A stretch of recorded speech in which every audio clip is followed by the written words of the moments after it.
दोस्तों, मेरा नाम है सैफ और मैं आप सभी का स्वागत करता हूं हमारे channel the horror tonic Hindi में। जिन्होंने भी मेरा चैनल सब्सक्राइब नहीं किया है वो अभी इस चैनल को सब्सक्राइब करें ताकि जो वीडियो मैं रोज अपलोड करूं वो आप तक पहुंच सके। और आप में से किसी के पास भी अगर हॉरर स्टोरी है तो मुझे मेल कर सकते हैं। तो चलिए हम लोग कहानी पर चलते हैं, जो कि एक काफ़ी डरावनी कहानी है, एक खौफनाक जिन की कहानी। काफी समय पहले की बात है। एक छोटे से गांव में एक बहुत पुरानी हवेली थी जिससे लोग काफी डरा करते थे और उसे जिन की हवेली कहा करते थे। हवेली पूरी तरह से कई सालों से खाली पड़ी थी, किसी की भी वहां रहने की हिम्मत नहीं थी। गांव के सभी लोग कहा करते थे वहां एक जिन रहता है जिसकी आवाज रात को पूरे गांव में गूंजती है। गांव वाले कहते हैं वे जिन दिन में अपने आप को जरा भी जाहिर नहीं करता था, लेकिन रात होते ही वे अपने आप को जाहिर करना शुरू कर देता था। कहानी की शुरुआत होती है एक आदमी जिसका नाम अयान था। अयान जो अभी अभी शहर से गांव आया हुआ था। उसको वो हवेली अपने दादी से विरासत में मिली थी। गांव वालों ने उसे उस हवेली के बारे में सारी चीजें बताई तो उसने इन सब चीजों पर यकीन नहीं किया और उसने फैसला किया कि वे हवेली में ही रहेगा, उसकी साफ सफाई करेगा और उसको रहने लायक बनाएगा।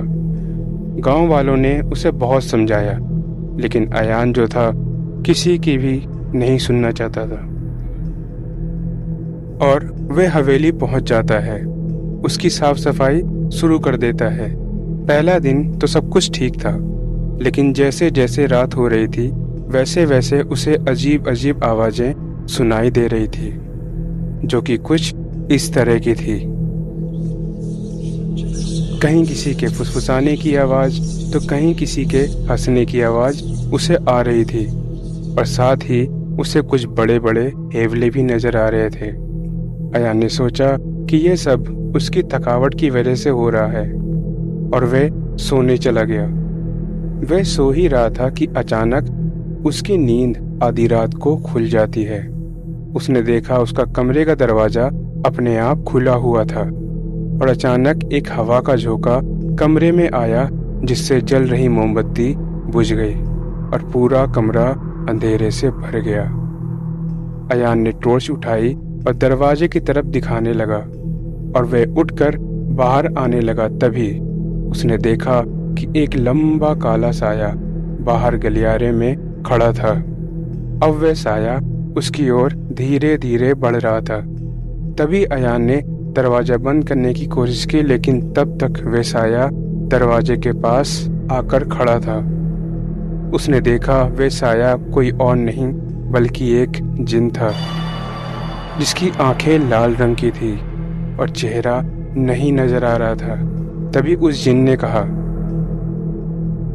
यह हवेली मेरी है, तुम यहाँ से चले जाओ, नहीं तो मैं तुम्हारी जिंदगी नरक बना दूंगा। तुम जाओ यहाँ से।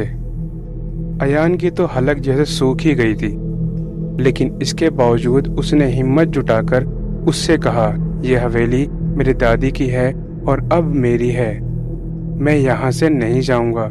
जिन ने गुस्से में आकर हवेली के चारों तरफ आग लगा दी। अयान को अपनी जान का खतरा महसूस होने लगा, लेकिन उसने हार नहीं मानी। उसे याद आया कि उसकी दादी ने एक ताबीज दिया था जो हर बुरी चीज से उसकी हिफाजत करता। अयान ने जल्दी से ताबीज निकाला और उस जिन की ओर बढ़ा दिया। उस जिन को दिखाने लगा। ताबीज की रोशनी से जिन पीछे हटने लगा और चीखते हुए गायब हो गया। अयान ने ताबीज को हवेली के बीचों बीच लटका दिया ताकि जिन कभी वापस न आ सके। अब वह हवेली पूरी तरह से सुरक्षित है, जहां जिन का कोई नामो निशान भी नहीं है। तो दोस्तों, कहानियां बस इतना ही। चैनल को सब्सक्राइब कीजिएगा, वीडियो को लाइक कीजिएगा और वीडियो को शेयर जरूर कीजिएगा। मिलते हैं अगली वीडियो में अगली कहानी के साथ। तब तक के लिए खुदा हाफिज।